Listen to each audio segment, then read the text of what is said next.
Let's start with our first news. Arman is reportedly set to return under RAF once again, and this time a shocking matchup has been revealed for RAF 10. The MMA community has been waiting to see who he will fight next, and when he will step back into the octagon. While anticipation builds, Arman is staying active outside the UFC scene by competing under RAF events. As previously announced, Arman is already scheduled to face Muggsy at RAF 9, an event taking place on May 30th. That fight alone had already drawn major attention. But now things have escalated even further. Just days after that announcement, it has now been revealed that Arman will also compete against Tony Ferguson at RAF 10, which is scheduled for June 13th. This means Arman could be entering a very active stretch of competition, taking on two high-profile opponents within a short time frame. The news has sparked massive discussion across the MMA world, as fans debate how he will manage back-to-back fights at this level of intensity. There is also speculation that if Khamzat comes out of his upcoming Strickland fight healthy and uninjured, he could potentially make a quick turnaround as well and appear on the same card. However, nothing is officially confirmed at this stage. For now, all eyes remain on Arman as he prepares for RAF 9 first, before potentially shifting focus to this newly revealed clash at RAF 10 against Tony Ferguson, a matchup that has already created major buzz across the MMA community. Expect further updates soon as RAF continues to stack its upcoming cards with major names and unexpected matchups. Fans are already calling this one of the most active stretches for Arman, and excitement is only growing as fight announcements continue to drop rapidly unfolding scene. Move on to another news at the start. Arman has made a bold claim regarding the lightweight title picture. He insists that no one is interested in a potential Ilya versus Justin Gaethje matchup. Speaking in a recent YouTube appearance, Arman suggested fans are not excited about that fight. He believes the audience would rather see him face Ilya instead of watching Gaethje fight for the title. In his words, no one is really interested in Gaethje competing for the belt right now. He emphasized that everyone wants to see Arman in those big fights. Not Gaethje. Arman's comments have sparked debate across the MMA community, with opinions divided on the matchup discussions. Some agree with his stance, while others believe the Gaethje versus Ilya fight would still draw massive attention. Regardless, Arman continues to push his case as a top contender in the division.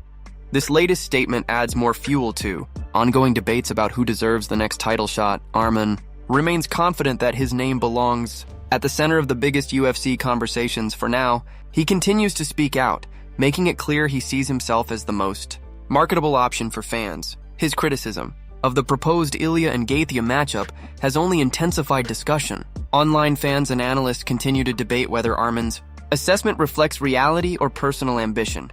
The lightweight division remains crowded with contenders, and matchups are constantly being evaluated. Arman's recent remarks ensure he stays firmly in the spotlight as negotiations and discussions continue. The debate over Ilya versus Gaethje versus Arman's preferred direction shows no signs of slowing down. Attention now shifts to what the promotion decides next, as fighters position themselves for the next title opportunity. Arman continues pushing forward, believing he deserves the biggest fights in MMA world stage. Move on to another news at the start. Charles Oliveira has reportedly secured a major new deal with the UFC recently. AG Fight reported that his coach Diego Lima confirmed he has signed an 8-fight extension. No financial terms were disclosed, but the agreement is believed to be one of the most significant long-term commitments in the division. This extension comes at a time when it is still unclear who Oliveira will face next inside the octagon, leading up to his BMF title fight with Max Holloway in March. There was heavy discussion that the winner could potentially face Conor McGregor next.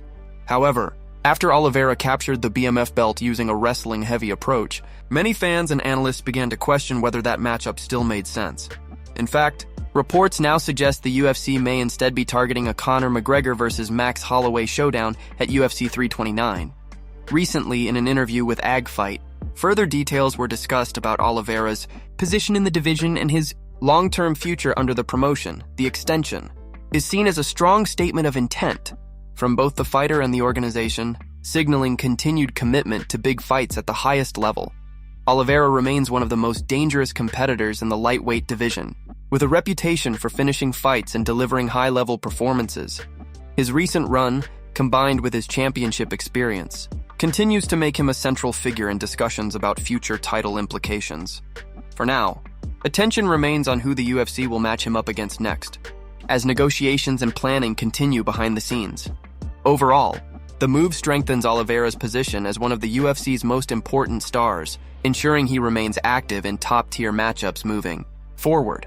While the lightweight division continues to evolve rapidly, with new contenders emerging and established, names still competing for title, opportunities across multiple events and potential blockbuster fights that could be announced in the coming months as the promotion evaluates its matchmaking options and long-term strategy for the division, and fans continue to debate possible opponents and outcomes while anticipation grows around what comes next for Oliveira inside the octagon and how his next fight will shape the championship. Picture in one of the most competitive divisions in the sport today at the highest level of professional mixed martial arts competition worldwide. Without slowing down momentum further, analysis move on to another news at the start. Paddy Pimblett has reportedly entered training camp while still dealing with injuries. In a recent video uploaded on his YouTube channel, he admitted that he still does not feel fully sharp and is trying to get back into rhythm. He explained that this is the reason his team decided to start camp earlier than planned, even though he is not completely injury-free. In his words, he said he still has a couple of little niggles and minor injuries, and he is hoping they settle down over the next few weeks so he can fully focus on training. Despite the setbacks, Paddy remains active in preparation, as he believes this fight is a big opportunity for his career momentum. The upcoming matchup is generating attention because of his opponent BSD, who is known for a strong winning streak and a high finishing rate. Analysts are watching closely to see whether Paddy can overcome both the injuries and the challenge ahead, especially given the intensity of his training schedule.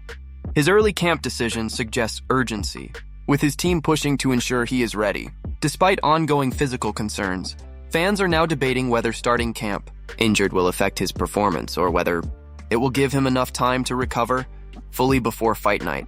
Inside the gym, the focus remains on conditioning, timing, and repairing minor issues while maintaining intensity. Paddy's situation highlights the reality of fight preparation, where athletes often push through pain to stay active and ready for major opportunities. The decision to begin camp early could prove crucial, especially if recovery progresses well in the coming weeks. Overall, this development shows Paddy's determination to stay on track despite setbacks, injuries, and uncertainty surrounding his next performance.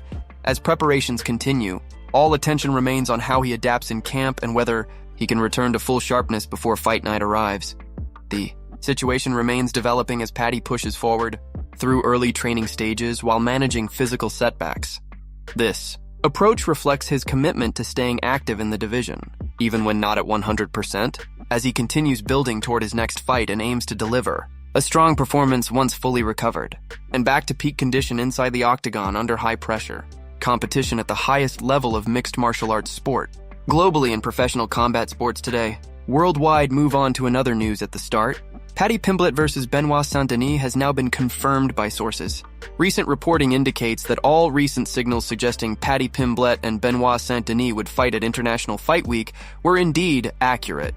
As journalist Coleman Rowe wrote in an exclusive post, it is more than just a rumor, and he confirmed with reliable sources that the matchup between Paddy Pimblett and Benoit Saint-Denis for International Fight Week is a reality. This development is especially significant given that Paddy is coming off a one-sided loss to Justin Gaethje, which raised questions about his current standing in the lightweight division. Despite that setback, sources suggest the UFC sees this matchup as an important opportunity to test both fighters in a high-intensity environment. International Fight Week continues to build major anticipation, with this bout now joining the list of confirmed high-profile clashes on the card. Analysts believe the matchup brings contrasting styles, with Paddy's striking and personality against Benoit's aggressive pressure and finishing ability. For now, attention shifts toward official announcements and Fight Week build-up as fans await confirmation from the promotion. This fight is expected to generate significant attention due to both fighters' growing popularity and the stakes surrounding their respective career trajectories inside the lightweight division. Paddy enters the matchup looking to rebound and re-establish momentum after his previous setback, while Benoit aims to continue his rise through the ranks with another statement performance. The pairing has been discussed for some time, and with confirmation now emerging from multiple sources, it appears the UFC has finalized its plans for International Fight Week. This addition strengthens the event lineup and adds another high-profile lightweight clash to an already stacked card. Fans are now reacting strongly across social platforms, discussing potential outcomes and stylistic matchups between the two fighters as anticipation continues to grow. With both athletes entering pivotal stages of their careers, this fight could play a key role in shaping future opportunities within the division. Official details are expected to be announced soon as fight week approaches and preparations continue behind the scenes. Overall, the confirmation of Paddy Pimblett versus Benoit Saint-Denis adds another major storyline to International Fight Week, further elevating expectations for one of the most talked about events of the year in the lightweight division, with momentum building rapidly across the division and global fan interest increasing. Move on to another news at the start. Khamzat has shown interest in a possible boxing match against Conor McGregor, according to comments made during a recent media appearance. Ahead of his upcoming fight with Sean Strickland next weekend, Khamzat attended a press conference where he addressed multiple topics surrounding his career and future ambitions. In a previous segment, he reacted to comments made by Strickland, but in the same interview, the conversation shifted toward what truly motivates him moving forward in combat sports. Surprisingly, Khamzat revealed that a crossover boxing fight under Zuffa boxing rules against Conor is something that genuinely excites him. He suggested that such a bout could take place if the promotion decides to make it happen, and if Conor agrees to step into that format. During the discussion, he expressed that a pure boxing contest would be an interesting challenge, especially against someone like Conor, who is widely regarded as one of the better striking specialists to come out of the UFC. Khamzat emphasized that testing himself in a different rule set would be a unique experience, and something he would not hesitate to pursue if given the opportunity. He also spoke about how he has always respected Conor's striking ability, noting that the former champion has proven himself at the highest level in stand-up exchanges. When asked about Conor's career and legacy, Khamzat reflected on watching some of his biggest fights, including the iconic knockout victory over Jose Aldo. He explained that moments like that contributed to his own motivation, especially when he learned about the financial success and global attention those fights generated. That realization, according to Khamzat, played a role in pushing him to aim higher in his own career and explore bigger opportunities beyond traditional MMA competition.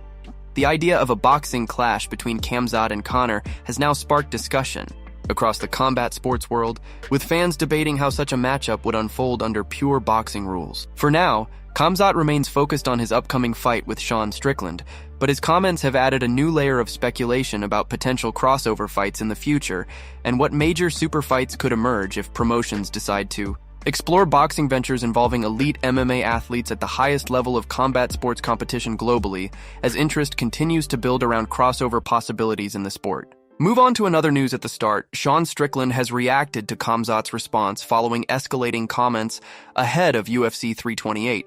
Earlier reports highlighted Khamzat reacting to statements made by Strickland during fight buildup, and the situation quickly intensified once Strickland saw the footage. He addressed claims where Khamzat suggested that if someone tried to jump him, things could turn extremely serious, even referencing extreme consequences.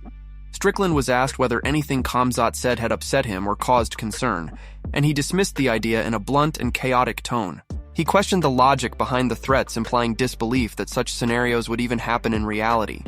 Strickland also addressed security concerns, saying he had not made any major changes or taken additional precautions leading into the fight. He stated that Khamzat was looking for a real WAR outside the cage, but insisted that if that was truly the case, it would have already escalated far beyond talk. When asked about the possibility of Khamzat or his team being capable of bringing outside conflict into the situation, Strickland rejected the idea, pointing out that they were in his environment and suggesting confidence in his surroundings. He further claimed that such actions would lead to serious consequences for anyone involved, reinforcing the tension between both sides. Strickland then mocked the situation, laughing off the ongoing verbal exchanges and criticizing the narrative being built around Khamzat's comments. In response, Strickland fired back, directly calling Khamzat a coward and stating that he and his supporters would be willing to confront him if things escalated. He doubled down on his criticism, suggesting Khamzat misunderstood what it means to be confident or stand firm under pressure. The exchange continued to escalate online, with both sides exchanging heated remarks through interviews and social media clips. The tension has now become one of the most discussed talking points leading into the event, with fans closely watching how the rivalry develops. Strickland's reaction adds another layer of intensity to an already heated buildup, as both fighters continue to trade verbal shots while preparing for their respective focus inside the octagon. The situation remains fluid as media attention grows and anticipation builds around their upcoming appearances and potential future interactions in the division at the highest competitive level worldwide today's sport.